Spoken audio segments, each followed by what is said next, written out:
After a great couple of days in Amsterdam, I am back at the airport about to head on board another flight. Today I'm flying from here in Amsterdam to Rome in Italy, so it makes perfect sense to fly the Italian national airline Alitalia. What's it like flying with Alitalia on a shorter European route? Well, I look forward to finding out, but first let's check out the terminal building. Welcome to Lake Edgington Airborne. Let's get going.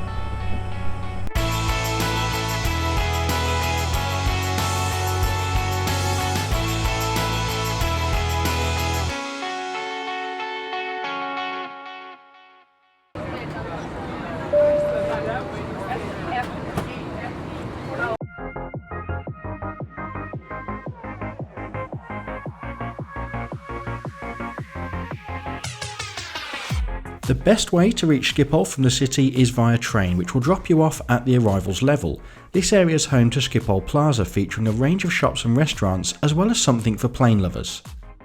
Check-in can be found upstairs. The self-service desks weren't in use for my journey, so instead I joined the rather long but fast-moving queue before dropping off my bag and heading through security.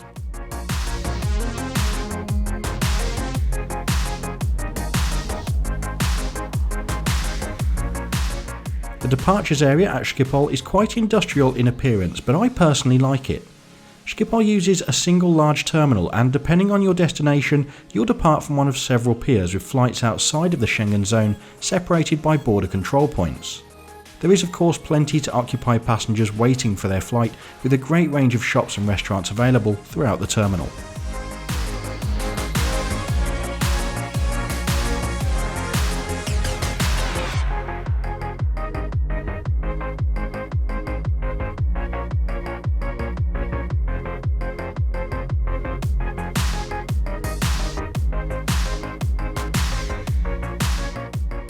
And that's another quick visit to Schiphol Airport complete. It is one of my favourite airports in Europe.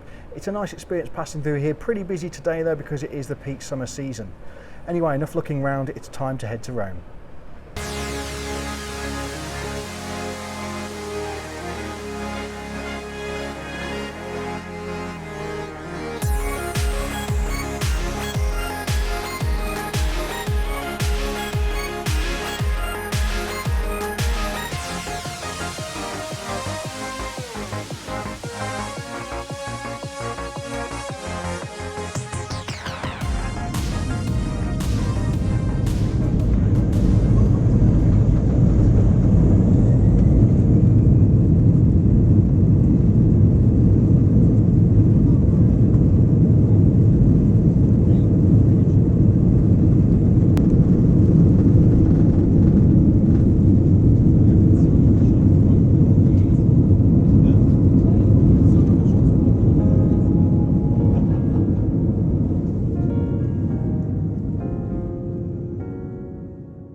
Alitalia's financial struggles are well publicised, but despite this, Italy's national airline is still a major operator, carrying over 21 million passengers in 2018 to around 100 destinations.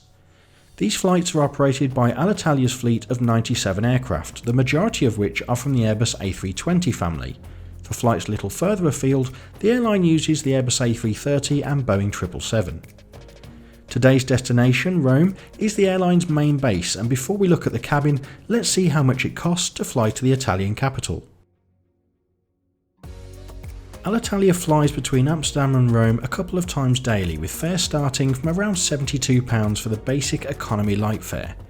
If, like me, you have luggage, then the slightly more expensive economy classic option may be a better choice for your flight. So what can you expect from Alitalia on a European flight? Well, if you're on board the A320, you'll find space for up to 180 passengers in the standard 3-3 layout, with business class at the front of the aircraft. As you'd expect, air vents and reading lights are provided in the panel above your head, and there was plenty of space in the overhead lockers for cabin baggage. I really appreciated the small details in the cabin, such as the Alitalia logo on the bulkhead and headrest covers, although this 19-year-old jet was starting to show its age in one or two places. Toilets for economy passengers are at the rear of the aircraft and were in generally good condition.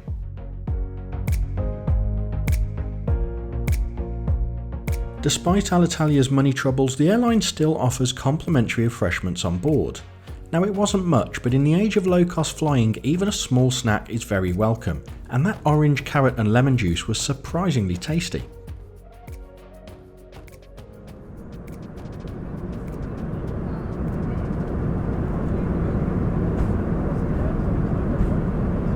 Some beautiful views out the window today as we pass over the Alps, but what we'll do now is take a look back inside the cabin at the seat that you can find on the Alitalia A320.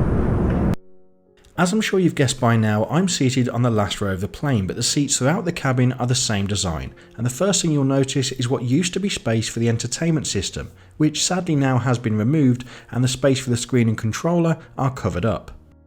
On the right hand side you'll find a coat hook, something which I personally don't use, particularly in August when this flight took place. As you would have seen, there was plenty of room on the tray table for the snack and drink provided earlier by the crew, and somewhere to keep your drink in place is on the right hand side. The table can also be adjusted slightly if necessary for smaller passengers or children.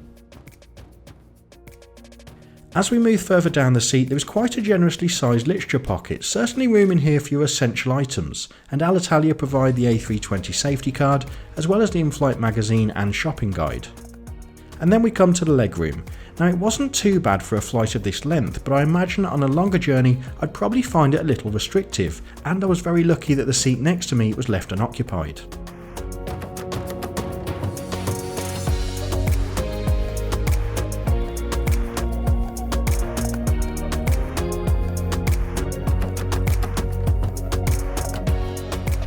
With the end of the flight fast approaching, I decided to take a look at the in-flight magazine, and as well as reading about this very interesting looking travel pillow, I was interested to learn that Alitalia are now using drones to inspect aircraft when on the ground.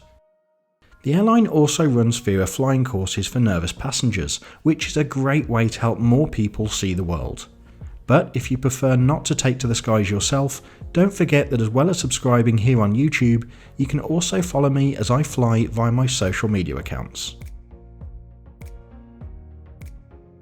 The fasten seatbelt signs have been switched on. We are approaching Rome. Make sure to stick around till the end of the video where I'll share with you my final thoughts on today's experience, but for now, enjoy the views.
And that's it. Welcome to Rome after that flight with Alitalia. If you're new here, this is the part of the video that I'll share with you my final thoughts on today's experience.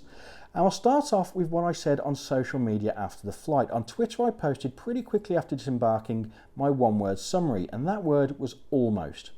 Now, the thing about Alitalia is with a little bit of love and a little bit of money, they could be a very, very good airline, particularly in Europe as I experienced today. But there are good and bad points to them that could be improved upon. We'll start off with the aircraft itself. Now, I really did like some of the touches in the cabin. For example, the branding that you found on the bulkheads and on the end of the seat rows, and of course the headrest covers as well. I also like the sort of faux wood effect that you found on the bulkheads themselves.